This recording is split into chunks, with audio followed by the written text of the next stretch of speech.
Итальянская кампания Ганнибала прославила его имя в веках. На Апеннинском полуострове он, будучи в меньшинстве, одержал несколько выдающихся побед. Казалось бы, борьба за господство в Средиземном море должна была решиться в пользу Карфагена, но оказалось, что у Ганнибала есть весьма достойный противник – Публий Корнелий Сципион. В то время как Ганнибал Барка громил римлян в Италии, Сципион то же самое делал в Африке, причем не менее успешно.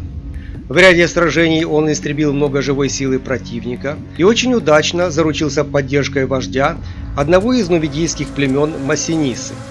А главное то, что несмотря на потери, Рим не собирался уступать в бескомпромиссной борьбе за региональное господство. Республика снова и снова собирала войска для борьбы с Карфагеном, одновременно искусно используя дипломатию.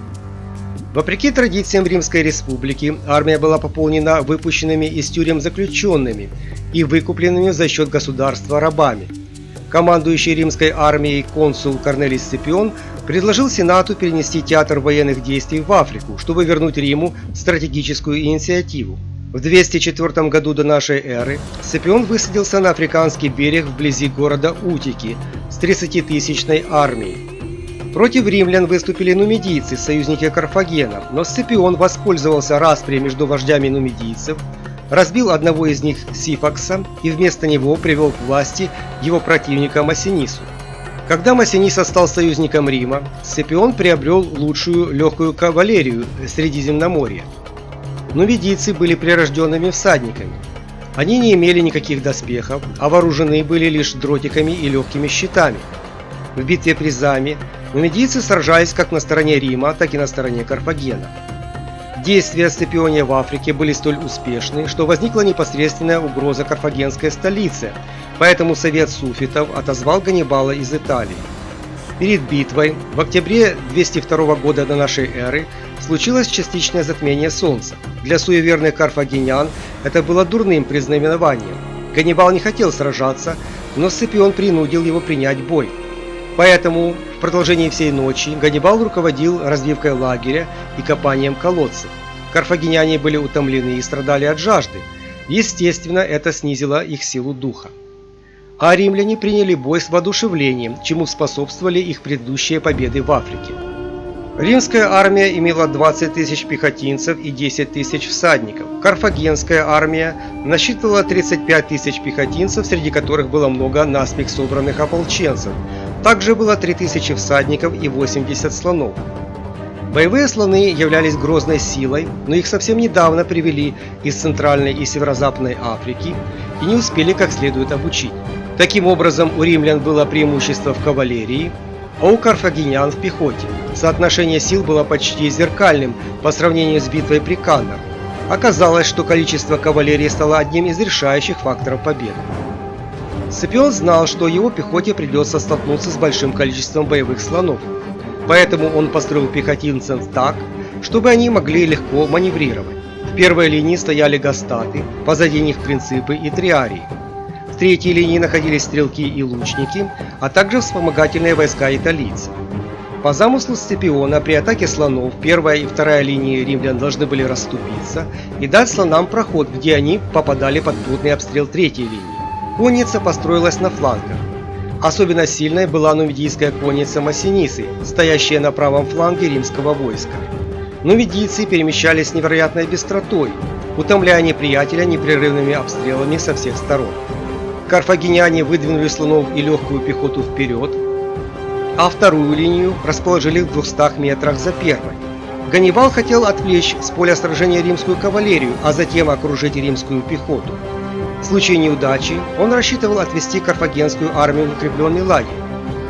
Бой начали карфагеняне одновременной атакой кавалерии с флангов и слонами в центре.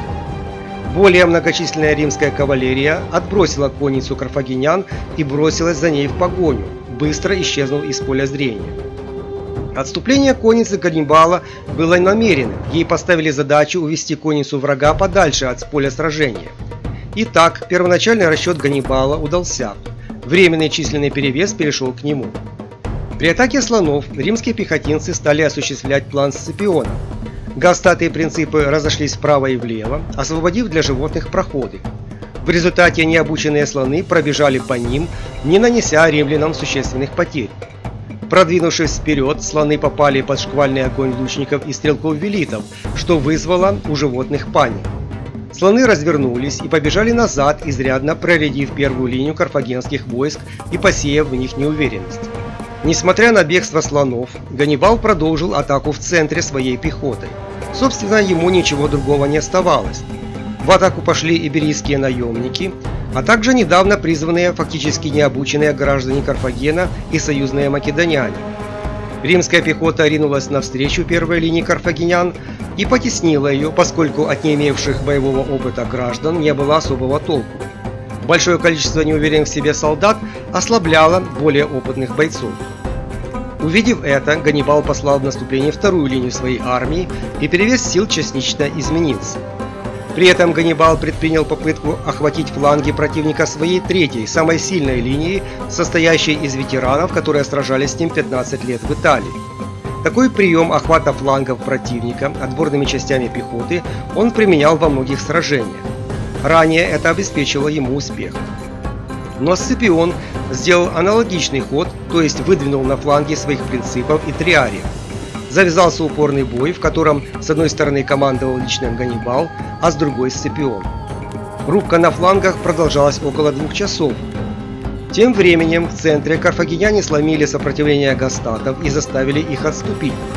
В результате центр римлян существенно прогнулся. Чтобы избежать расчленения армии, Сципион перебросил войска с флангов для ликвидации прорыва в центре. Ганнибал воспользовался этим и повел их на римские позиции с новой силой. Учитывая численное превосходство карфагенян, римляне явно проигрывали сражение. Но в этот момент вернулась римская кавалерия, разгромившая карфагенскую конницу. Сборная римско-нумидийская конница быстро сориентировалась и ударила в тыл наступавшим карфагенянам. Задние линии армии Ганнибала продержались около часа, но в конце концов не выдержали и пустились в беспорядочное бегство. Поражение было полным. Карфагеняне потеряли около 15 тысяч человек убитыми и около 10 тысяч пленными. Также утратили пару десятков слонов. Сам Ганнибал в последний момент успел покинуть поле битвы и избежать смерти.